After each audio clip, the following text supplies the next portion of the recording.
We have been hearing a lot about agentic AI, how AI is going to transform the entire world. What I'm going to talk about is how AI is going to transform the entire world. And I know in this startup summit, we have many fintech startups. We have a lot of entrepreneurs that are very focused on agentic AI and AI stuff. But we also have entrepreneurs that are doing manufacturing and productions, as well as supply chain solutions and all those things.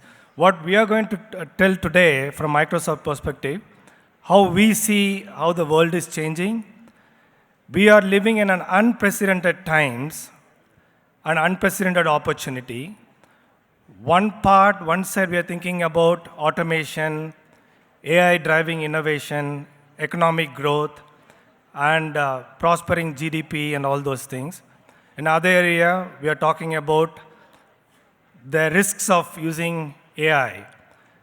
Our stake is this, right?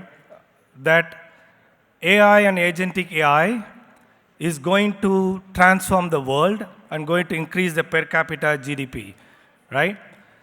Very important thing I want to point out is we are at 3.8 to 4 trillion economy in India, but we are aiming for 10 trillion. The way and means to achieve it is through infusing these platforms and technology to accelerate your GDP growth, right? When we compare developed nations and developing nations, the major milestone, like Mr. Petia, Honorable IT Minister, and all of us, we think about is how do we increase per capita GDP. Per capita GDP in terms of developed nations and developing nations is a major difference we are seeing. So we are at $3,000 per capita, and we are also, the US is what, 70, 80,000, China is 40,000 per capita GDP.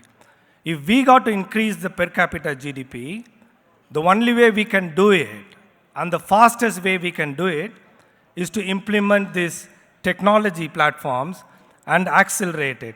The other way we want to do it is promote entrepreneurs to drive innovation, infuse them with capital, give them all the support and tax and financial benefits. That is how US and other developed nations have achieved the status what they have achieved. So some common use case patterns we are seeing here is these are the areas if a company wants to develop agentic AI. Based on our research, if you have a customer contact center, think about AI to automate your tier 1, tier 2, tier 3 supports that will reduce your OpEx and increase your margin. I'm going to really run through these slides pretty fast. But if you also have a sales enablement where you can target leads and opportunities, you need to think about how to position your product and services. The AI and agentic AI is the way to go. If you are having a process within your company, number 3 is operational efficiencies. If you're not doing these stuffs, if you're not able to implement AI, then the challenge will be you'll be spending more time solving for operational issues than focusing on the product and innovation. That's why we think it's going to be very important and paramount. Support our entrepreneurs who are driving those efficiencies if you are from large companies. And we should infuse this AI in this operational efficiency, predictive maintenance. And there's a wonderful startups, they are coming up with documentation and intelligent automation. These are the areas we should immediately implement, whether it's a government, whether it's a hyperscalers, or a large enterprise. We should think about all these solutions, especially if you want to target your customers and customer insights, agentic and AI is the way to go. And what we are talking about is not AI, we are talking about automating AI. That is so important. And last but not the least, you should be thinking about data-driven insights within the company, which is probably a decade old, more than that. And I will skip this thing. The opportunity for automated AI is growing. What we know now, by 2028, at least 15% of day-to-day work decisions will be managed autonomously through agentic AI stuff, right? So and then these are technical stuff. again, for people who are in agentic and AI world, will clearly understand. But the idea is, if you're an entrepreneur, if you're doing a startup, think agentic first, which has an autonomy, which has a reasoning, which can do an adaptable planning for every single processes you have, and then it can understand by itself and triage your work orders and everything, and it's very action enabled. So we are talking two different things. Gen AI, which is going to plan all your automation needs, but then agentic AI, which actually automates the process, which actually creates customer opportunities, which runs the predictive maintenance, which books your tickets for vacation, all those things. So those are key characteristics we should think about. And again, a system can generate the input to agent. AI agent can be from the systems, from the user, from prompt, and the multi-agentic messages itself. Then it calls LLMs and provides instructions. It can call the tools. I don't want to get too technically deep into this. They have enough entrepreneurs here who are doing it. But what I want to talk about is, with this kind of platform and solutions, you can drive entrepreneurs and startups, can drive top-line growth.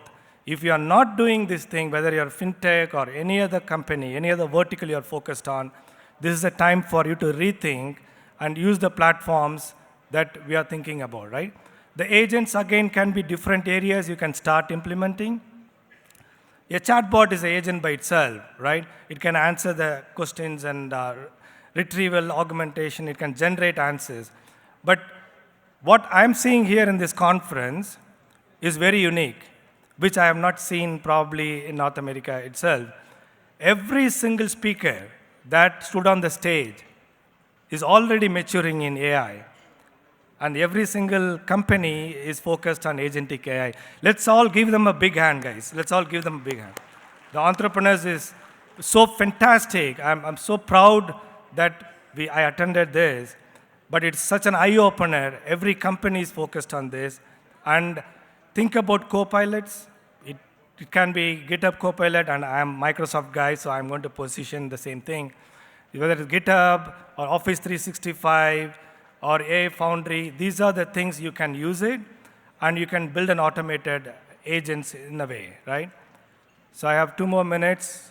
I want to quote what Satya has mentioned, right? The notion that business application exists, that is where it will probably all collapse in the agent case. It's a very profound statement our CEO has made. Meaning, if we have a business application, and if that is not intelligent, the agents will take over and make the SaaS platform obsolete, right? We can see the evolutions that we have come through, starting with PCs, emails, internet, smartphones, cloud computing, and we are augmenting. Nobody has the data center capacity and the locations. None of us, our competition is not even nearly close to us in terms of reach and the number of data centers we have. And I'm very proud to tell that we have the largest data center in southern India, in Chennai, right? Microsoft has invested close to 4,000 crores on this data center. And that is how we see the entrepreneurial ecosystem. You can leverage it. You can create your products and services, build innovation, because the low latency solutions you can build, real-time intelligence you can build, can be supported by our data centers, right? And this is, again, ancient compared to the maturity I have seen in this audience today. Like we talked about RPA, robotic process automation, yesterday, and today we are talking about single agent with the human in the loop. But what we are headed is very autonomous. And keep in mind, this is not going to be in next couple of years. This is going to be within months. You will find an user interacting with multiple agents, right? With just a human supervisor monitoring if there is any adjustment we need to do or build more AI agents. You're able to collaboratively solve the complex task, right? So again, it's in a use case. Before AI agents, a user calls a customer agent, and he goes and picks it from the knowledge base. This is a standard pattern you will see, right? But then the complexity is not just getting the knowledge. Still, the triage happens through the customer agent. And he has to send the feedback back to the user or solve his complex things using this, creating a ticket, then manually it creates a process, retrieve the information from the databases, and then provide solutions, right? But this is where, if you are running a customer service, this is where employees waste most of the time preparing a structured data to support this solution. And then RPA breaks whenever there is an update to the app or UI is there. And then you cannot automate everything. So that is the area that before AI agents that was happening. But what we are doing, I'm going to quickly run through this. Unlike previous tools I mentioned earlier, AI agents can reason, act, and learn. That means zero or limited human interventions, right? So the reasoning and planning is done by the agent, and the agent can call the tools.